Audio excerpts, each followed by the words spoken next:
गांधीनगर में 10वें vibrant Gujarat global summit का आगाज प्रधानमंत्री मोदी ने किया शुभारंभ। 34 भागीदार देश और 16 भागीदार संगठन ले रहे हिस्सा। वाइब्रेंट गुजरात ग्लोबल समिट की थीम भविष्य का प्रवेश द्वार। गांधीनगर के महात्मा गांधी कन्वेंशन सेंटर में हो रहा सम्मेलन 12 जनवरी तक चलेगा। कई देशों के राष्ट्राध्यक्षों के अलावा सम्मेलन में 133 देशों के राजनयिक, कारोबारी और मंत्री शामिल। कई बड़ी कंपनियों के सीईओ भी मौजूद। समिट के दौरान प्रधानमंत्री मोदी कई देशों के राष्ट्राध्यक्षों के साथ करेंगे द्विपक्षीय बैठक। ग्लोबल कंपनियों के सीईओ के साथ मुलाकात का भी कार्यक्रम। प्राण प्रतिष्ठा से पहले समाजवादी पार्टी के महासचिव स्वामी प्रसाद मौर्य ने अयोध्या में कार सेवकों पर हुए गोलीकांड पर दिया बयान। कहा, संविधान रक्षा के लिए चलाई गई थी गोली।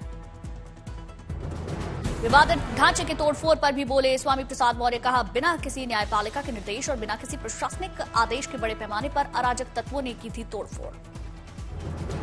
स्वामी प्रसाद मौर्य ने कहा, अमन चैन कायम करने के लिए उस समय सरकार ने चलवाई थी गोली। सरकार ने निभाया था अपना कर्तव्य।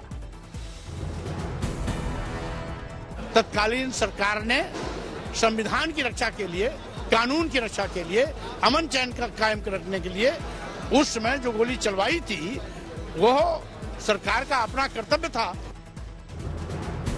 केंद्रीय मंत्री अश्विनी चौबे ने राम मंदिर के बयान पर तेजस्वी यादव पर साधा निशाना। कहा, अपने बच्चे का मुंडन संस्कार कराने मंदिरों में जाते हैं और देश जनता को संस्कृति के अपमान हेतु भड़काते हैं। ये लोग दो मुंह वाले सांप हैं। अयोध्या में प्रभु श्रीराम के दर्शन पर यूपी कांग्रेस के अध्यक्ष संजय अजय राय ने कहा, 15 जनवरी को हम लोग दर्शन करने जाएंगे। हम जा रहे हैं। हम उस दिन मकर संक्रांति का पर्व है। मकर संक्रांति पे भगवान सूर्य उत्तरायण होंगे। 9:13 पे 9:15 पे हम लोग भगवान का दर्शन करेंगे। यूपी में समाजवादी पार्टी के विधायक राकेश प्रताप सिंह ने विधानसभा अध्यक्ष को पत्र लिखकर कहा, राम हमारे आराध्य। हम चाहते हैं कि स्पीकर 22 जनवरी को सभी विधायकों को अयोध्या लेकर जाएं। अलीगढ़ मुस्लिम विश्वविद्यालय मामले में केंद्र सरकार ने सुप्रीम कोर्ट में कहा, एएमयू का चरित्र राष्ट्रीय विश्वविद्यालय को अल्पसंख्यक दर्जा देने का कोई अर्थ नहीं। केंद्र सरकार की तरफ से दी गई दलील में कहा गया, अलीगढ़ मुस्लिम यूनिवर्सिटी को अल्पसंख्यक का टैग न दिया जाए। एएमयू किसी विशेष धर्म का विश्वविद्यालय नहीं हो सकता।